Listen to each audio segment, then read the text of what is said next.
with an MSRP of $311,900, and an almost mind-blowing as-tested price of $394,525. The Ghost 2 is amongst the most expensive and exclusive cars that money can buy.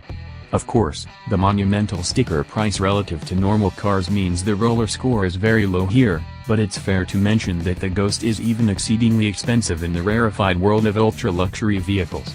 The Mercedes Maybach S560 is hardly the poor man's Rolls, despite its comparatively frugal $168,600 starting price.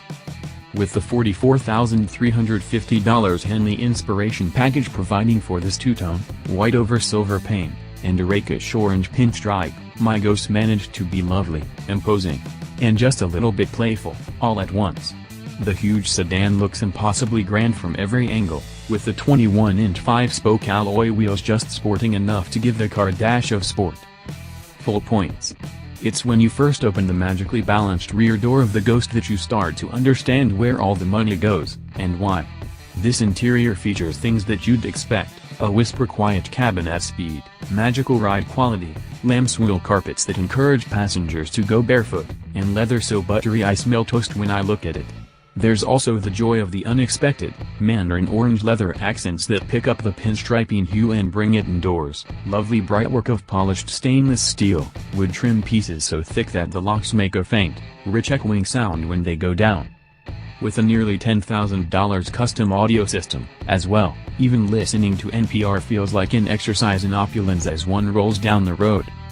One of our points of rating for this category is called Newer Novel Features, an area where Rolls-Royce and other exotic cars can be hit or miss. Sure, there's a Starlight headliner, which augments the interior score, but like many other slow-to-evolve nameplates, the Ghost makes use of slightly outdated tech.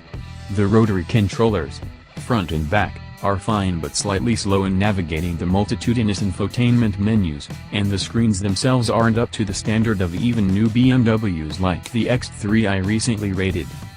Factor in the missing Android Auto and Apple CarPlay systems, admittedly probably low on the request list for Ghost buyers, but still, and you get a very average score for a vehicle that is by all other measures world-class. It's inevitable that the Ghost, or other cars that compete with it, earn mixed ratings where performance and handling are concerned. On one hand you have the engine, a stunningly turbo 6.6-liter V12 with 563 horsepower, 605 pound-feet of torque, and more than ample power for putting the paparazzi in one's rear-view mirror.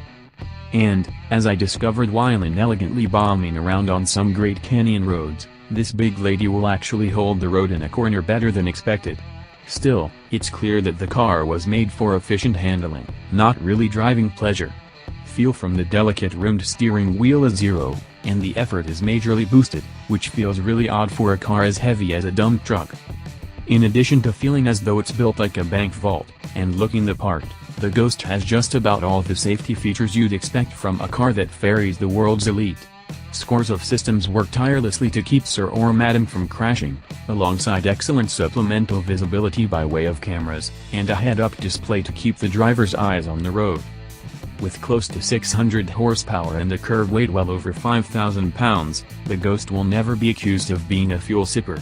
With its lurid 12 city and 18 highway EPA ratings, and the attendant $2,600 gas guzzler tax, this is far from the Ghost's strongest suit. Do actual shoppers in this space care? Entirely doubtful.